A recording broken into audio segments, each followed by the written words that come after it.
Yes, Lithuania, member of delegation Semeshka. Madam President, I would like to ask you about your last trip to Russia. What did you feel when shaking hands with the war criminal Putin from the terrorist regime in Russia?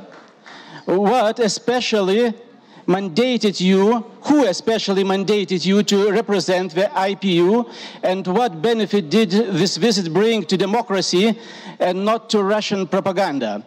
Do you agree that your visit to Russia before visiting victim country Ukraine was a mistake, and do you regret it? Thank you.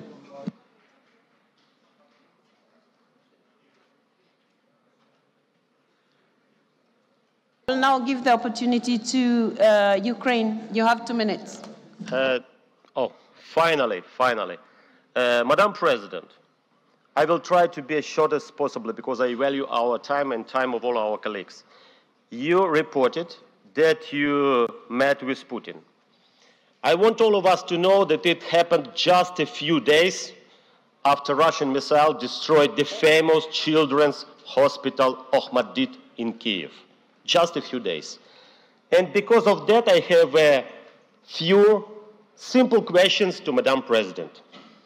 Really questions. And I and many of my colleagues, not only from 12 plus, but all around this assembly, also want to get the answers. First question, when the members of Governing Council will receive the full protocol of your meeting with Putin? Second question, did you discuss with him the IPU resolutions about Russian aggression to Ukraine? Third question, did you raise during this meeting the topic of kidnapped Ukrainian children? And last but not least, why you, Madam President, not answering the written requests from delegations to you, but even not only from delegations, but also from the geopolitical groups. I mean, written requests about information. We already sent them and we didn't receive any answer. You know, we should understand that such meetings, they are just prolonging the war, but not stopping it. And because of that, such meetings, they continue suffering of the people, not only in Ukraine, but in particular, for example, in African countries, when people become really suffer because of the food crisis caused by Russian unprovoked aggression to Ukraine. So I will kindly ask you to answer my 4 very simple questions. Thank you very much. Thank you very much. And now I'm going to request the members who have asked for the floor to keep pressing the. Once you have pressed, don't repress it unless I don't call you, so that the names of your countries keep showing here. So I will call the ones that I can see here, but I have all the names, so don't worry. Now I was seeing the United Kingdom, but now it has disappeared. Okay, the Gambia. Sorry. Go ahead, please. Iraq. Go ahead. Shukran jazilan. Thank you, Madam President. Greetings to everyone present here today who came from all over the world, except for one country, a state that has been killing and committing murders and atrocities against civilians, women and children, and undermining all forms of life in Gaza and nowadays in Lebanon. This extremist government will extend its atrocities all over the Middle East. Madam President, in your report you mentioned that you have visited some of the hotspots of the world, and this is one of the priorities of the IPU. You mentioned that you visited Russia. But in reality, I think that it would have been better to visit Gaza out of all places in the world. The Zionist state has prevented the UN Secretary General a year ago to go to Gaza and to see the atrocities and the destruction and the genocide that took place there and the displacement. So I call upon all delegations present here today to pay attention to what's happening in the north of Gaza and in Jabalia. People are being starved to death. For more than 2 weeks now, medication, food, water, electricity are being prevented from entering in order to displace the people living there who have been surviving for more than 1 year in the face of the killing and the mass murders and displacement. Until when will the world remain silent and blind? Until when will we remain silent in the face of the calls for help of the women and children of Gaza while they are being bombed with the most horrendous weapons? Until when will the Western countries and the United States in particular continue to support these atrocities and horrendous crimes? Until when will we remain silent in the face of the blatant violations of international laws and the rulings of the ICJ and the ICC? Until when will this rogue state will remain above the law, above international law and above humanity?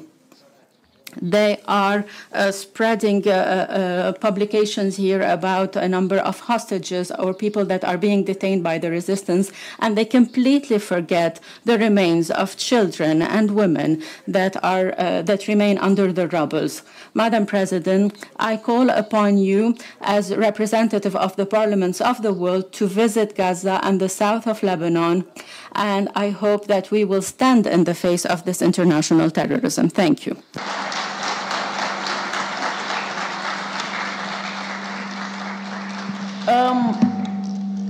Is it working now, Ukraine? Okay, sorry, I have to do something. Just a second. Colleagues, a concern was raised by Iraq in respect of the report that I've just given you, and Iraq was questioning why did I visit Russia in the context of the war in Ukraine and not Gaza. I would like to inform my colleague that you might note that in November last year, I visited Palestine and I visited Israel and I met the leaders. And that was my first visit after becoming president in October. So it's not like I have ignored what is happening in the Middle East, what is happening in Lebanon, what is happening in Gaza, and what happened in Israel. So I treat all the conflicts the same way. And you might also want to note the conflicts that we are talking about in the Middle East, the war that we are talking about in Ukraine, they are not the only conflicts that IPU is looking at. We are concerned about what is happening in Yemen. We are concerned about what is happening in Syria. We are concerned about what is happening in Sudan. We are concerned about what is happening in West Africa. We are concerned about what is happening in DRC. Lithuania asked specific questions. Who mandated you to visit Russia? Why not Ukraine first? The letters were sent out, dear colleagues. The letters were sent very explicitly. They explained, and if you need copies of those letters because they are not secrets, you can always have copies. Letters were sent to our counterparts in Ukraine. Letters were sent to our counterparts in Russia. My visit was to begin with Ukraine. Ukraine responded the dates that we were ready to visit them. Mr. Zelensky and Mr. Speaker would be in New York for the NATO meeting. Would I have stopped them? No. It would be wise. In any case, I don't have such powers. Now, because the meeting of BRICS was taking place, would I stop going to Russia because Ukraine is not ready to receive me because of time? No. Why? Because IPU stands for dialogue. IPU is talking about parliamentary diplomacy. And it is in that context that I did all that I did. And I thought I would be given a little credit for all the efforts that I've done, not to be crucified for things that I have not. You're asking here, who mandated me? Who mandated the former president who came from the 12 plus to visit Kiev? Who mandated him? Please, I think we have to reach a point where I have explained myself several times to you 12 plus, to everybody else who cared to understand.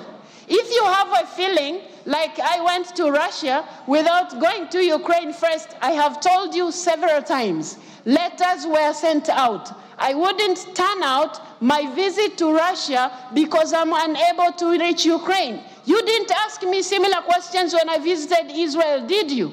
You didn't ask me similar questions when I visited Palestine, did you? You're not going to ask me similar questions when I visit Sudan. You're not going to ask me similar questions when I visit other places. I think, colleagues, let's have trust. You have elected a president who is supposed to deliver to her mandate. You have elected a president who is supposed to deliver to her mandate, and I think you are dealing with me unjustifiably, which is not fair to anybody. The questions that you have been raising, I have responded them to the best of my knowledge and to the best of my objectivity in all this matter. And you must know, I would not have asked to meet Mr. Putin if it wasn't for Ukraine. My commitment to doing that, and this is not the first place I'm visiting. Why is it that is looking like I have met this person and therefore the president of IPU has all of a sudden become a monster? Please treat me with dignity the same way I am treating you with dignity.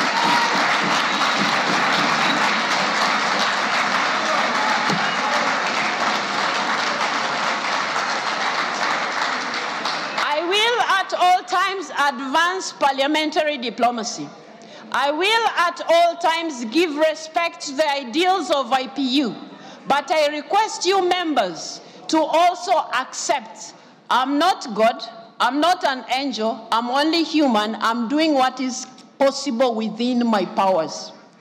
The president of the task force has just informed you, and I have been repeating myself in this respect. I was requested by the task force to do what I did. What did I do wrong? I was supposed to sit back and tie my hands and say there's nothing we can do as IPU. That will not be doing justice to the women and children of Ukraine who are suffering. That wouldn't be fair to the mandate that you have given me. Give me a chance to lead this institution according to the ideals that we stand for. Not to crucify me just because I come from some country. Some of you maybe feel like we are still colonized in the mind. No. No, we are not.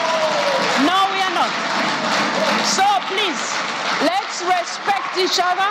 I'm doing the best that I can, and that is exactly what I'll do. That is my commitment to you. I will keep doing that. Thank you very much.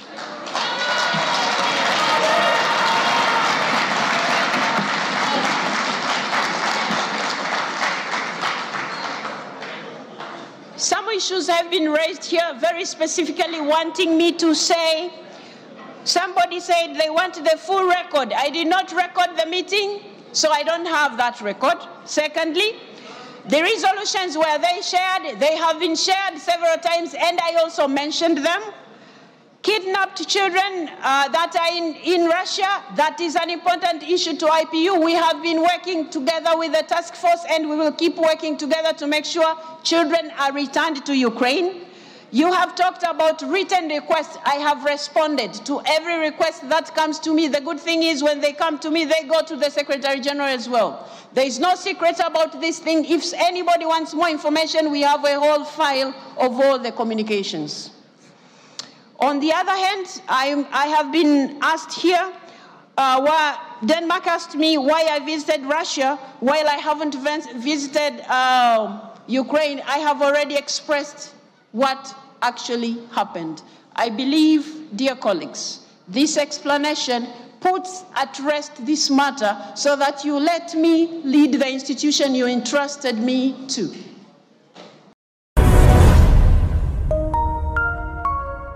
Usisahau kusubscribe, like na kucomment.